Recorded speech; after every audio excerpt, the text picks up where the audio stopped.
तो क्या ओबी ही टीवीए का क्रिएटर है? लोकी का 3rd एपिसोड रिलीज हो गया और यहाँ जो कुछ भी दिखाया गया उससे ये चीज समझ में आ रही है कि कैसे टीवीए का क्रिएशन हुआ और ही हू रिमेन्स और कोई नहीं बल्कि विक्टर टाइमली ही है। साथ ही रवोना रेसलर और विक्टर टाइमली का लव एंगल है, सब कुछ शुरू करने वाला है, यानी मल्टीवर्सल वॉर, टीवीए का बनना, अल्टरनेट टाइमलाइन है और भी बहुत कुछ है। ये सिर्फ होगा रवोना और कैंग के प्यार की वजह से। मैंने ये कभी नहीं सोचा था कि मार्वल इतना कॉमिक एक्यूरेट हो जाएगा, क्योंकि कैंग और रवोना की लव स्टोरी बिल्कुल कॉमिक से उठाई गई है। तो चलिए इन सब की डिटेल में बात करते हैं और समझते हैं कि कैसे एपिसोड 3 ने कैंग की एक नई ओरिजिन स्टोरी हमें बताई।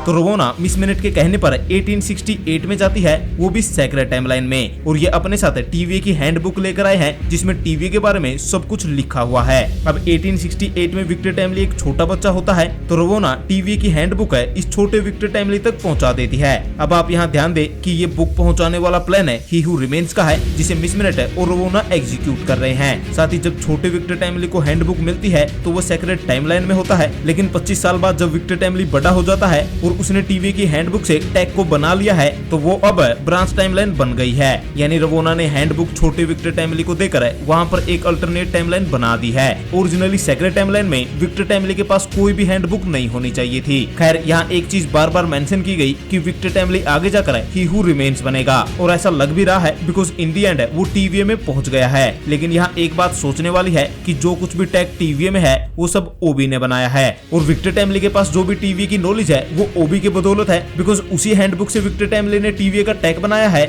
जिसे ओबी ने खुद लिखा है। तो फिर क्या ओबी ही असली क्रिएटर है टीवीए का? अगर विक्टर टाइमली और ही हू रिमेन्स सेम वेरिएंट है, यानी ही हू रिमेन्स ने सिर्फ टीवीए को हड़पा है जबकि टीवीए को बनाने का आइडिया ओबी का ही है। खैर वापिस आए विक्टर टाइमली पर, तो इसके इनोसेंट बिहेवियर पर यकीन नहीं किया जा सकता, क्योंकि कॉमिक्स में भी विक्टर टाइमली ऐसा ही था। वो दुनिया के सामने अपने आप को साइंटिस्ट है और एक बिजनेसमैन की तरह दिखाता है, पर दूसरी तरफ वो कैंग द कॉन्करर ही होता है, इवन वो हेड भी होता है काउंसिल ऑफ कैंग का। तो हो सकता है कि विक्टर टाइमली ये सब कुछ है टीवीए में पहुंचने के लिए कर रहा हो, और जो कि वो अब वहां पर पहुंच चुका है तो वो अपना असली चेहरा दिखा सकता है। और जैसा कि कॉमिक्स में हुआ था तो उसके साथ कैंग के और भी वेरिएंट आ सकते हैं, यानी शायद जो काउंसिल ऑफ कैंग हमने एंटमैन 3 में देखी थी वो दोबारा से यहाँ अपीयर हो सकती है, और ये बहुत ही कॉमिक एक्यूरेट भी हो जाएगा, क्योंकि वहां पर Nathaniel Richard aka Kang the Conqueror है, वो डॉक्टर डूम की टाइम मशीन है और उसके टैग का यूज करता है टाइम ट्रेवल है और वर्ल्ड्स को कॉन्कर करने के लिए। कैंग है खुद कुछ खास इन्वेंट नहीं करता है, जो कि अब एमसीयू में होता दिख भी रहा है, क्योंकि ऐसा लग रहा है कि टीवीए ओबी की बदौलत ही चल रहा है, और टीवीए को बनाने का आइडिया भी ओबी का ही है। कैंग द कॉन्करर सिर्फ अपने मास्टर प्लान से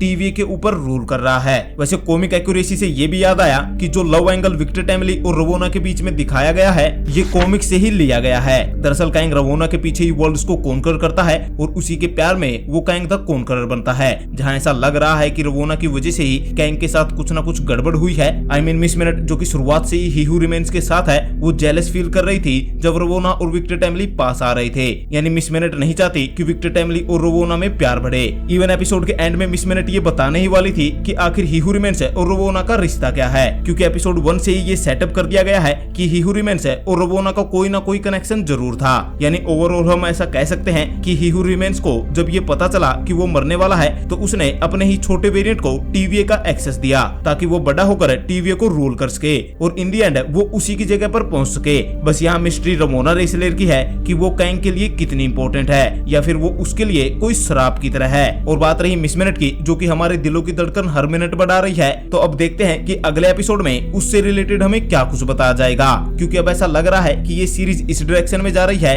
कि आखिर टीवीए का इंचार्ज बनेगा कौन।